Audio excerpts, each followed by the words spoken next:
আপনারা একটা জিনিস নিশ্চয়ই দেখেছেন যে অবৈধভাবে ক্ষমতা দখলকারী ইউনূস সে কিভাবে আওয়ামী লীগকে ব্যান করে, তার কি অধিকার আছে? ডক্টর মোহাম্মদ ইউনূস, তাকে আমি প্রশ্ন করি যে সে কি জনগণের ম্যান্ডেট নিয়ে ক্ষমতা এসেছে, জনগণের ভোটে ক্ষমতা এসেছে? তা তো নয়। সেটা তো সে নিজেই স্বীকার করেছে। আমাদের বলতে হবে কেন? 2024 সালে সে ক্ষমতা দখল করলো, কিভাবে দখল করেছে সে নিজে ব্যাখ্যা দিয়েছে।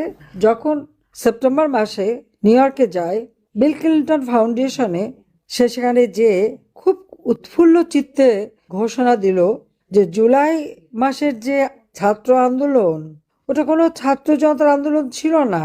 কারণ সকলকে বললো যে সেখানে তো কোনো নেতা ছিল না, কোনো নেতৃত্ব ছিল না। কেউ নেতৃত্ব দেখেছে না? তাহলে কিভাবে হলো? এটা ইউনূসের নিজের মুখের কথা যে মেটিকুলাস ডিজাইনের মাধ্যমে, তার মাস্টার মাইন্ড দ্বারা ওই আন্দোলন সংগঠিত হয়েছে। অর্থাৎ দেশি বিদেশি নানা ধরনের চক্রান্ত করেই সে আন্দোলন করেছে, আর আন্দোলন করে শেখ হাসিনাকে ক্ষমতা থেকে হটিয়েছে।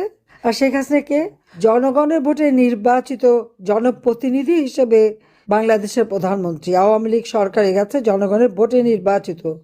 তো জনগণের ভোটে নির্বাচিত সরকারকে মেটিকুলাস ডিজাইনের মাধ্যমে উৎখাত করে দিয়ে সে ক্ষমতা দখল করেছে, অর্থাৎ ডাকাতি করে ক্ষমতা নিয়েছে।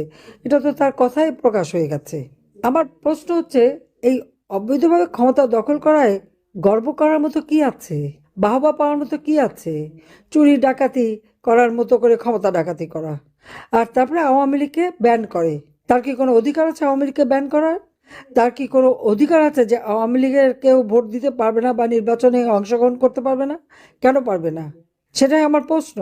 যে আওয়ামী লীগকে নির্বাচন করতে দেবে না, যদি গণতন্ত্রের কথাই বলে, তো ঠিক আছে, আওয়ামী লীগকে নির্বাচন করতে দিক, জনগণকে সিদ্ধান্ত নিতে দিক। জনগণ সিদ্ধান্ত নিক কাকে চায়। হ্যাঁ, অবাধ নিরপেক্ষ স্বাধীন নির্বাচন যদি হয়, সেই সুষ্ঠু নির্বাচনের মাধ্যমে জনগণ যদি আওয়ামী লীগকে ভোট না দেয়, আওয়ামী লীগ যাবে না ক্ষমতায়। কিন্তু আওয়ামী লীগকে ব্যান করে নির্বাচন করতে না দিয়ে, সেখানে বাধা দিয়ে তৃণমূল পর্যায় পর্যন্ত আওয়ামী লীগের নেতা কর্মী, তাদের পরিবার পরিজন, তাদের ছোট শিশু থেকে শুরু করে, মানে শ্বশুর বাড়ি বাপের বাড়ি আত্মীয় পরিবার পরিজন কাউকে বাদ দিচ্ছে না। অত্যাচার নির্যাতন, ঘর পোড়ানো, বাড়ি পোড়ানো, এমনকি তার খামার পোড়ানো, কারো মাছের খামার, গরুর খামার, মুরগির খামার, যার যেখানে যা আছে দোকানপাট সব কিছু ভেঙে জ্বালিয়ে পুড়িয়ে তছনছ করে দিয়ে তাদেরকে সম্পূর্ণ অর্থনৈতিকভাবে পঙ্গু।